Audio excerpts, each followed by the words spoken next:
I got a couple of fixtures actually to put on, you know. Actually going to go through it right now. But anyways, my name is Cess. Welcome to the third week of Premier League predictions. Judging by my predictions, I was actually shocked that I got some of these actually nailed on.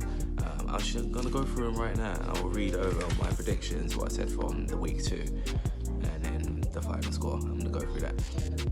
Arsenal 2-1, I got that nailed on. Bournemouth, Villa, that I said 1-1. Bournemouth ended up winning 2-1. Brighton, West Ham, got that nailed on, 1-1 draw. Everton 2-0, that was close, but it ended up being 1-0 Everton. Norwich 0-0, that's the one of the results that surprised me. Norwich actually won 3-1, that just blew me away. Timo Pukki with a hat-trick, 4 goals in 2, yeah, but I'll go over that a bit later. Liverpool 2-1, got that nailed on as well. Man City 2-1, that ended up being 2-2. Another one that surprised me that I got nailed on. Sheffield United 1-0. I can't believe I actually got that right. But that shocked me as well when I was actually seeing the highlights. But yeah, anyway. Leicester 2-1. I tried to go for a bold one, but it ended up being 1-1. And Man United 1-0. Well, with that, it ended up being 1-1. Well, it would have been 1-0 before some of that Ruben Neves strike. But yeah, anyways. Yeah, I'm gonna go on to my week 3 predictions, yeah. So here we go. We have a Friday night kickoff between Aston Villa and Everton. Villa coming off a 2-1 loss to Bournemouth.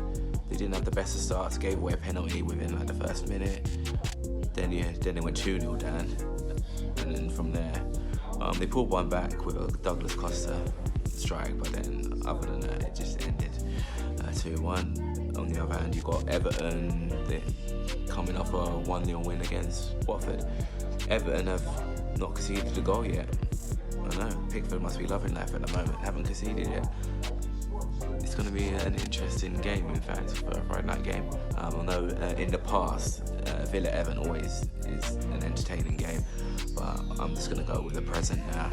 At the moment, the way Everton are at the moment, I could just only see it going Everton's way.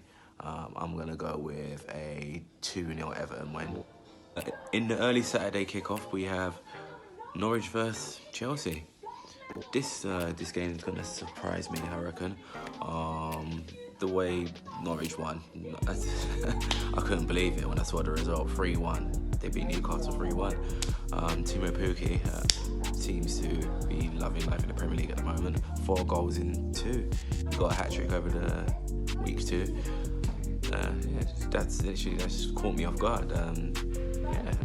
But and on the other hand, you have Chelsea.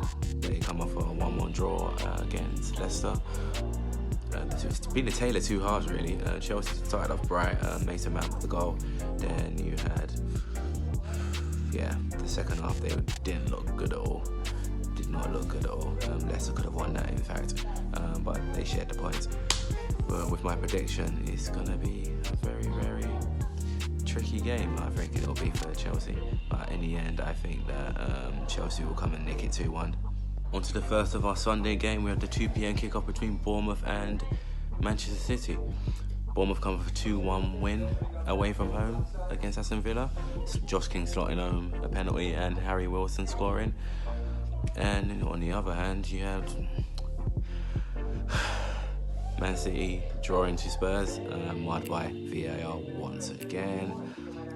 Jesus denied a goal late on due to a Laporte handball. This new handball rule is just a complete joke, in my opinion.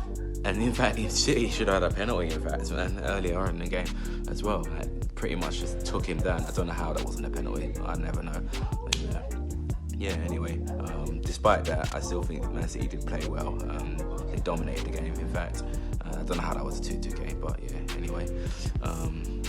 How I think this is going to go, I think that they won't be unfazed by what happened. I feel that they're just going to take what's happened and they're going to bring it to the Bournemouth game, and I think they're going to outclass them, in my opinion. I think it'll be a Man City 2-0 win.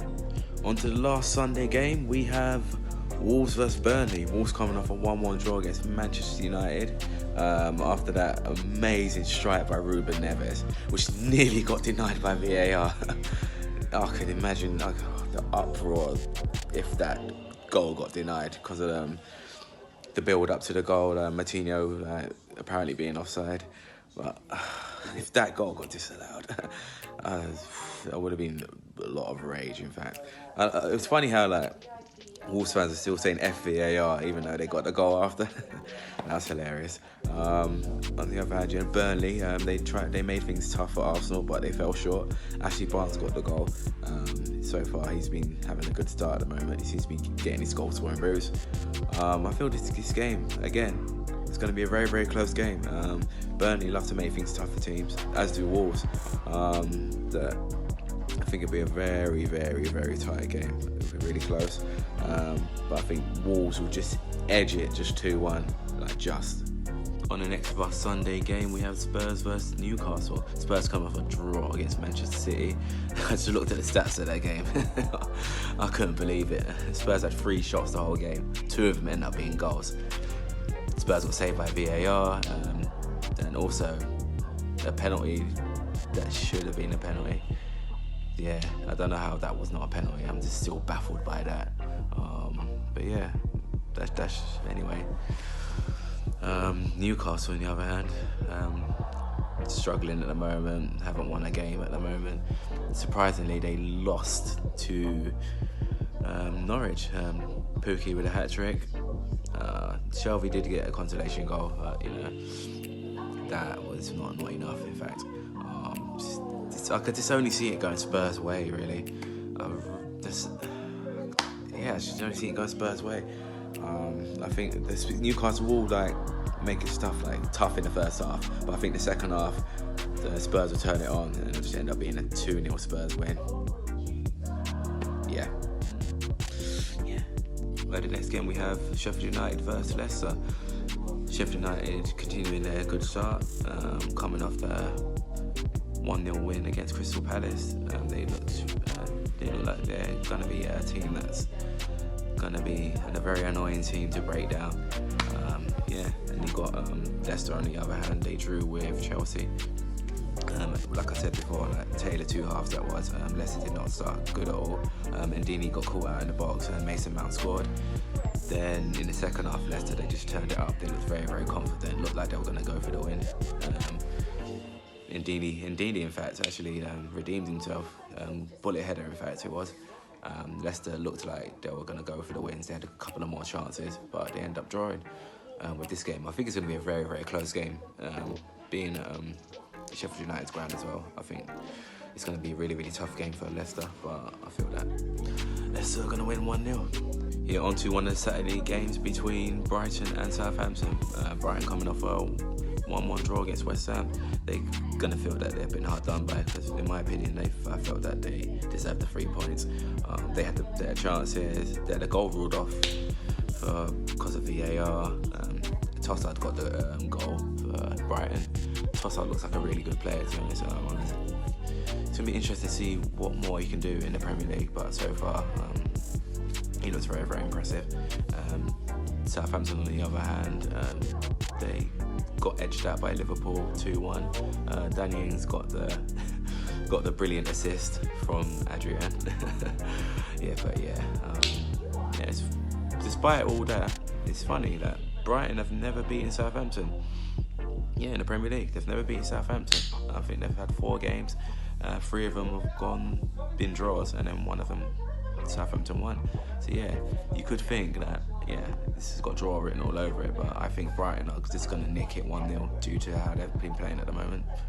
On to the next game, we have Watford versus West Ham.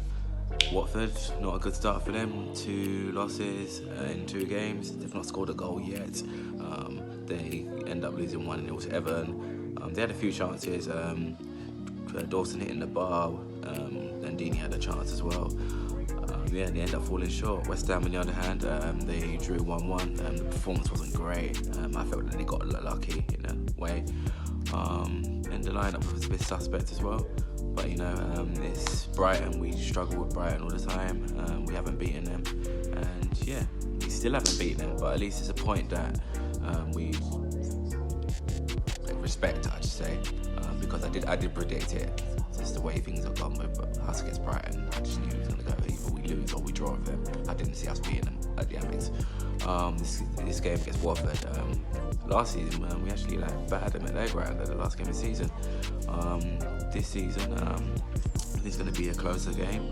I feel that West Ham are going to nick it 2-1. On to the Saturday evening kickoff. We have a big game. In fact, we have Liverpool versus Arsenal. Both teams got 2 wins so far. Both teams looking very, very confident. Both teams actually won 2-1 over the weekend. Liverpool, they ended up edging Southampton, whilst Arsenal end up edging Burnley. It ended up being tough for them, but they both got the wins in the end. The last time Liverpool and Arsenal faced each other at Anfield, it was a 5-1 battering Liverpool gave to them. They just handed it to them. Do I think it's going to go that way this time? No, I think it's going to be a bit more tighter.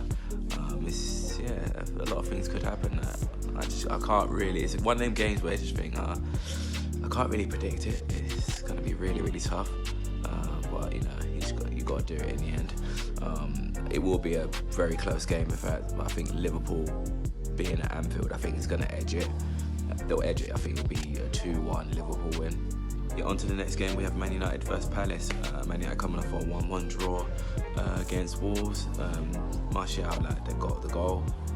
Ruben Neves did that wonder strike. And that game's going to be overshadowed by the Pogba penalty miss and racial abuse has been getting on Twitter, which is just uncalled for. It's out of line. I think something's got to be done with that. I think it's an absolute disgrace. But anyway, I don't want to ramble on about it too much. Palace, on the other hand, gave Sheffield United their first win in the Premier League in a long time, which I actually got nailed on. But Palace, they've been struggling at the moment. They didn't look great in that game. The way I'm going to see, they've never beaten Man United, so it seems that everything's going to go Man United's way. But football's a crazy game, you never know what's going to happen. For me, I'm just going to pick Man United. I'm just going to pick Man United, and I'm going to go 2-0 Man United. And that's week 3 wrapped up for Premier League predictions.